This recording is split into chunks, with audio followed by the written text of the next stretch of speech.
ನಮಸ್ಕಾರ ವೀಕ್ಷಕರೇ, ನಾಲತವಾಡ ಶ್ರೀ ಶರಣವೀರೇಶ್ವರ ಯೂಟ್ಯೂಬ್ ಚಾನಲ್ಗೆ ಸ್ವಾಗತ. ನಾನು ಕಾಶಿನಾಥ್ ಬಿರಾದಾರ್.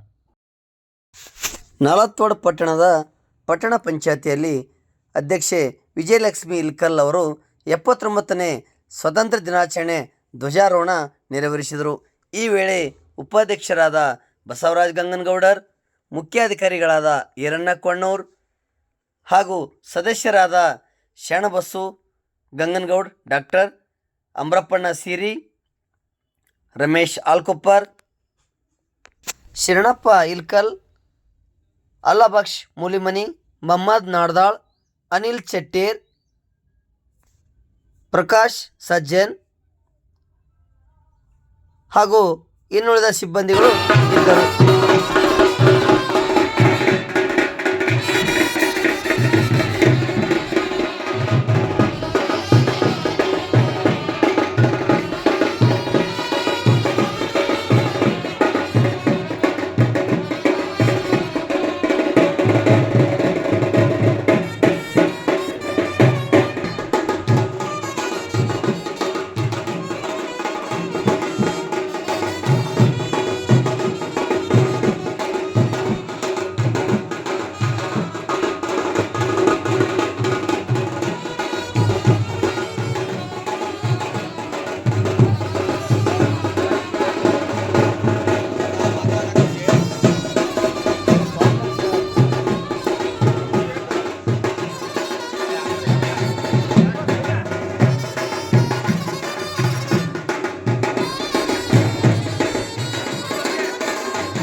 ಅಧ್ಯಕ್ಷರಿಗೆ ಹಾಗೂ ನಮ್ಮ ಪಟ್ಟಣ ಪಂಚಾಯಿತಿಯ ಗೌರವಾನ್ವಿತ ಅಧ್ಯಕ್ಷರು, ಉಪಾಧ್ಯಕ್ಷರು ಹಾಗೂ ಸರ್ವ ಸದಸ್ಯರುಗಳಿಗೆ, ನಮ್ಮ ಸಿಬ್ಬಂದಿ ವರ್ಗದವರಿಗೆ ಹಾಗೂ ನಮ್ಮ ಪೊಲೀಸ್ ಸಿಬ್ಬಂದಿಯವರಿಗೆ, ನಮ್ಮ ಪತ್ರಕರ್ತ ಮಿತ್ರರಿಗೆ ಎಲ್ಲರಿಗೂ ಸಹ ಈ 79ನೇ ಈ ಸ್ವಾತಂತ್ರ್ಯೋತ್ಸವದ ಹಾರ್ದಿಕ ಶುಭಾಶಯಗಳನ್ನು ಕೋರುತ್ತೇನೆ.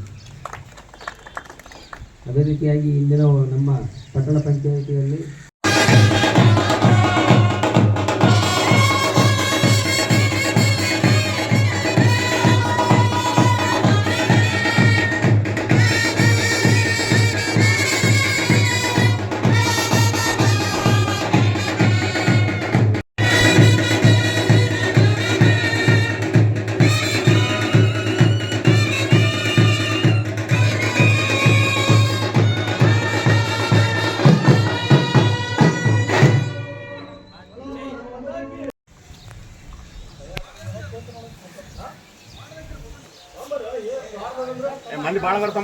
ಚಿತ್ರಕ್ಕೆ ಬಂದ ನಂತರ ಅನೇಕ ಅಭಿವೃದ್ಧಿ ಕಾರ್ಯಗಳಿಗೆ ಚಾಲನೆಯನ್ನು ಕೊಟ್ಟು ಅವು ಅಭಿವೃದ್ಧಿ ಕಾರ್ಯಗಳು ಪಟ್ಟಣದಲ್ಲಿ ವಿವಿಧ ಕಡೆಗಳಲ್ಲಿ ನಡೆದವ. ಅದೇ ರೀತಿಯಾಗಿ 5 ಕೋಟಿ ರೂಪಾಯಿಗಳ ವಿಶೇಷ ಅನುದಾನವನ್ನು ಮಾನ್ಯ ಶಾಸಕರು ಕೊಡಮಾಡ್ಯಾರ. ಆ ಒಂದು 5 ಕೋಟಿ ಕಾಮಗಾರಿಗಳು ಸಹ ಈಗ ಟೆಂಡರ್ ಕರೆಯುವ ಹಂತದಲ್ಲಿದ್ದಾವ. ಈಗ ಜಿಲ್ಲಾಧಿಕಾರಿಗಳಿಂದ ಇವು ಅಂದಾಜು ಪತ್ರಿಕೆಗಳ ಅನುಮೋದನೆ ಆದ ನಂತರ ನಾವು ಟೆಂಡರ್ ಕರೆದು ಅವು ಸಹಿತ ಕಾಮಗಾರಿಗಳನ್ನು ಪ್ರಾರಂಭ ಮಾಡ್ತೀವಿ. ಅದು ಅಲ್ಲದೆ ಪರಿಶಿಷ್ಟ ಜಾತಿ, ಪರಿಶಿಷ್ಟ ಪಂಗಡದ ಹಾಗೂ ಇತರೆ ಬಡಜನರ ಒಂದು ಕಲ್ಯಾಣ ಕಾರ್ಯಕ್ರಮಗಳ ಅಡಿಯಲ್ಲಿ ವಿವಿಧ ಸಾಧನ ಸಲಕರಣೆಗಳನ್ನು ತರಿಸಿದ್ದೀವಿ. ಅವುಗಳನ್ನು ಸಹಿತ ನಾವು ಈಗ ಮಾನ್ಯ ಶಾಸಕರ ಅಧ್ಯಕ್ಷತೆಯಲ್ಲಿ ಒಂದು ಸಭೆಯನ್ನು ಮಾಡಿ ಶೀಘ್ರದಲ್ಲಿ ಹಂಚುವಂಥ ಕಾರ್ಯಕ್ರಮವನ್ನು ಹಮ್ಮಿಕೊಳ್ತೀವಿ. ಅದಕ್ಕೆಲ್ಲ ನಮ್ಮ ಅಧ್ಯಕ್ಷರು ಮತ್ತು ಉಪಾಧ್ಯಕ್ಷರು ಮತ್ತು ಎಲ್ಲ ಸದಸ್ಯರು ಸಹಿತ ಈಗಾಗಲೇ ಶಾಸಕರ ಜೋಡಿ ಸಮಾಲೋಚನೆ ನಡೆಸ್ಯಾರ. ಅವರು ಒಂದು ದಿನಾಂಕ ಕೊಟ್ಟರು ಅಂದರೆ ಆ ದಿನಾಂಕದಂದು ಎಲ್ಲರೂ ಸೇರಿ ಆ ಒಂದು ಹಂಚುವಂಥ ಕಾರ್ಯವನ್ನು ಮಾಡ್ತೀವಿ. ಈ ರೀತಿಯಾಗಿ ನನ್ನ ಪ್ರಸ್ತಾವನೆಯನ್ನು ನಾನು ಹೇಳ್ತೀನಿ. ಆದ ನಮ್ಮ ಅಧ್ಯಕ್ಷರು ನಮ್ಮ ಅಧ್ಯಕ್ಷೀಯ ಭಾಷಣವನ್ನು ಮಾಡಬೇಕು. ಗುರುಬಸವಲಿಂಗಾಯ ನಮಃ. 4 ವಾರದ ಆರಾಧ್ಯ ದೈವವಾದಂಥ ಶ್ರೀ ಶರಣ ವೀರೇಶ್ವರರನ್ನು, ಗುರುದೇವಿ ತಾಯಿಯವರನ್ನು ಸ್ಮರಿಸಿಕೊಳ್ಳುತ್ತಾ ಈ ಒಂದು ಸ್ವತಂತ್ರ ದಿನಾಚರಣೆ 79ನೇ ಸ್ವತಂತ್ರ ದಿನಾಚರಣೆಯ ಈ ಒಂದು ಸುಸಂದರ್ಭದಲ್ಲಿ ಈ ಒಂದು ಕಾರ್ಯಕ್ರಮದಲ್ಲಿ ಪಾಲ್ಗೊಂಡಿರುವಂತಹ ಪಟ್ಟಣ ಪಂಚಾಯಿತಿಯ ಯಾವತ್ತು ಉಪಾಧ್ಯಕ್ಷರೇ, ಸರ್ವ ಸದಸ್ಯರೇ ಹಾಗೂ ಪಟ್ಟಣ ಪಂಚಾಯಿತಿಯ ಸಮಸ್ತ ಸಿಬ್ಬಂದಿ ವರ್ಗದವರೇ ಹಾಗೂ ಪೊಲೀಸ್ ಅಧಿಕಾರಿಗಳೇ ಹಾಗೂ ನಮ್ಮ ಪತ್ರಕರ್ತ ಮಿತ್ರರೇ, ನಿಮ್ಮೆಲ್ಲರಿಗೂ ಮೊದಲನೆಯದಾಗಿ 79ನೇ ಸ್ವತಂತ್ರ ದಿನಾಚರಣೆಯ ಹಾರ್ದಿಕ ಶುಭಾಶಯಗಳು. ನಮ್ಮ ದೇಶ ಸ್ವತಂತ್ರ ಆಯಿತು. ಇದು ನಮ್ಮ ದೇಶ, ಭಾರತ ದೇಶ ಹಬ್ಬಗಳ ದೇಶ. ಸಾಕಷ್ಟು ಹಬ್ಬಗಳನ್ನು ನಾವು ಆಚರಣೆ ಮಾಡ್ತೀವಿ. ಹಲವಾರು ಹಬ್ಬಗಳನ್ನು ನಾವು ಭಾರತ ದೇಶದಲ್ಲಿ ಆಚರಣೆ ಮಾಡ್ತೀವಿ. ಕೆಲವೊಂದು ಹಬ್ಬಗಳು ಏನಾಗಿರ್ತಾವಪ್ಪ ಅಂದರೆ ಕೆಲವೊಂದು ಪ್ರಾಂತ್ಯಗಳಿಗೆ, ಕೆಲವೊಂದು ಭಾಷೆಗೆ, ಕೆಲವೊಂದು ಧರ್ಮಕ್ಕೆ, ಕೆಲವೊಂದು ಜಾತಿಗೆ ಮಾತ್ರ ಸೀಮಿತವಾಗಿರ್ತವೆ ಹಲವಾರು ಹಬ್ಬಗಳು. ಆದರೆ ನಮ್ಮ ದೇಶದಲ್ಲಿ ನಾವೆಲ್ಲರೂ ಸೇರಿ ಆಚರಿಸುವ ಒಂದು ಹಬ್ಬ ಯಾವುದಪ್ಪ ಅಂದರೆ ಸ್ವತಂತ್ರ ದಿನಾಚರಣೆ.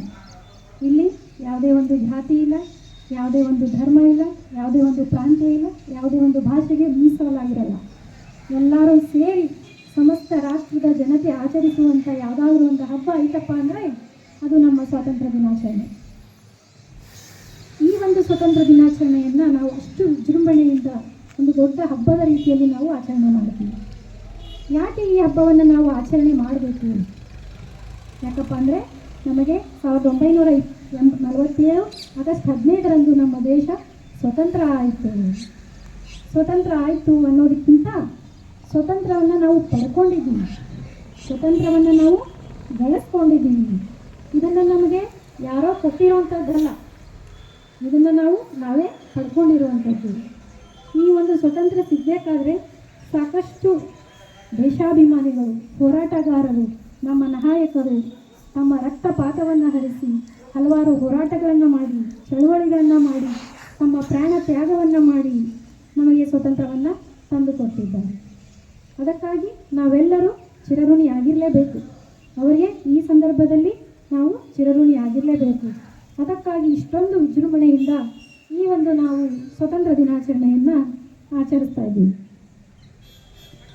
ಆಮೇಲೆ ಭಾರತದ ಇತಿಹಾಸದ ಪುಟಗಳನ್ನು ತೆರೆದು ನೋಡಿದಾಗ ನಮಗೆ ಸ್ವತಂತ್ರ ಹೇಗೆ ಬಂತು ಅನ್ನೋ ಒಂದು ಸಂಕ್ಷಿಪ್ತ ವಿವರವನ್ನು ಹೇಳೋದಾದರೆ, ಭಾರತಕ್ಕೆ ಬ್ರಿಟಿಷರು ಕೇವಲ ಒಂದು ವ್ಯಾಪಾರಕ್ಕಾಗಿ ಬಂದಂಥವರು.